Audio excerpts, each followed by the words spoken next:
विधानसभा चुनाव को लेकर तैयारियां जोरों पर हैं। राजनेता लगातार प्रचार प्रसार में जुटे हुए हैं, साथ ही जनता को साधने के लिए बड़े बड़े वादे कर रहे हैं। इस बीच दिल्ली के पूर्व मुख्यमंत्री अरविंद केजरीवाल ने कहा, जो कुछ भी करता है ऊपर वाला ही करता है। ये तो मैं दिल से मानता हूँ कि ऊपर वाला ही तय करता है कि किस काम के लिए किसे चुनना है। अपने बयानों को लेकर अक्सर चर्चा में रहने वाली भाजपा सांसद और एक्ट्रेस कंगना रनौत इन दिनों अपनी आने वाली मूवी इमरजेंसी को लेकर चर्चा में है। कुछ दिन बाद ये मूवी बड़े पर्दे पर रिलीज होने वाली है।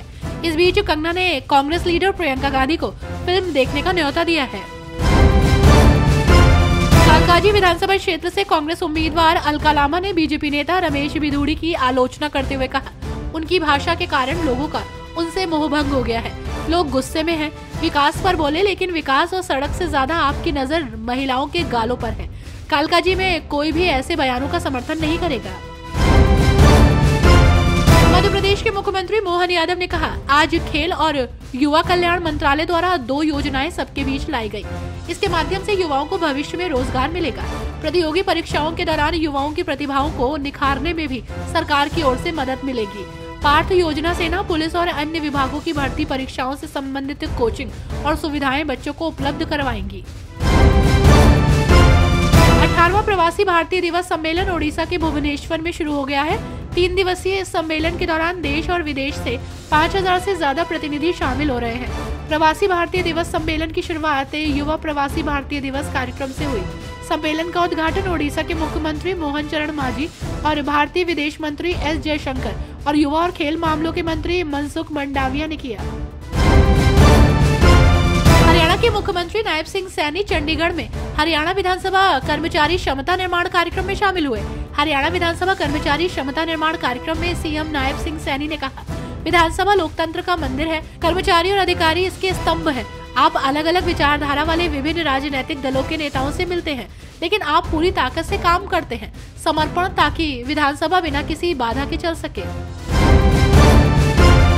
भाजपा नेता सुधांशु त्रिवेदी ने कहा, दिल्ली में चुनाव की आचार संहिता लगने के साथ ही भ्रष्टाचार के स्मारक की हकीकत तार तार होकर जनता के सामने आती जा रही है। आज जिस प्रकार का प्रदर्शन आपके नेता सदन और एक मंत्री के द्वारा हुआ, वे जितना भी प्रयास कर ले, परंतु शीश महल जो अरविंद केजरीवाल की विलासिता का स्मारक है, उसे बचा नहीं सकते। आपका नेचुरल कैरेक्टर है हमेशा अराजकता पैदा करना, और इसलिए प्रधानमंत्री जी ने इन्हें आपदा कहा है। केंद्रीय मंत्री चिराग पासवान ने आम आदमी पार्टी पर हमला बोलते हुए आरोप लगाया कि वो पूरे समय से रोती बिलखती रही है और उन्हें केवल अपने शीश महल की चिंता है। आगे उन्होंने दावा किया कि दिल्ली में बीजेपी के नेतृत्व वाली एनडीए सरकार बनेगी। केंद्रीय मंत्री चिराग पासवान ने कहा कि विधानसभा चुनाव के बाद जब 8 फरवरी को परिणाम घोषित होंगे, हम दिल्ली में एक बदली हुई सरकार देखेंगे। आप सरकार ने लोगों का विश्वास खो दिया है। उन्होंने झूठे वादे किए। वे लगातार विवादों में लगे हुए हैं, चाहे वो एलजी के पास हो या केंद्र सरकार के पास। भाजपा नेता सतीश उपाध्याय ने पूर्व राष्ट्रपति प्रणब मुखर्जी के लिए स्मारक बनाने के केंद्र सरकार के फैसले की सराहना की है और कहा कि मुखर्जी राष्ट्र की प्रगति और विकास के लिए समर्पित नेता थे।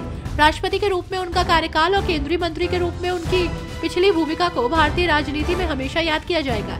इसलिए उनका मानना है कि देश के लिए महत्वपूर्ण योगदान देने वाले सभी नेताओं के लिए स्मारक बनाना एक सकारात्मक पहल है। अखिल भारतीय मुस्लिम जमात के अध्यक्ष मौलाना शहाबुद्दीन रजवी बरेलवी के इस दावे के जवाब में कि महाकुंभ का आयोजन वक्फ भूमि पर किया जा रहा है, जगत गुरु स्वामी रामभद्राचार्य ने कहा, वे झूठ बोल रहे हैं। प्रयागराज हमारा है, केवल हिंदुत्व का चेहरा चमकेगा, कोई राजनीति नहीं। कुंभ में हस्तक्षेप किया जाएगा।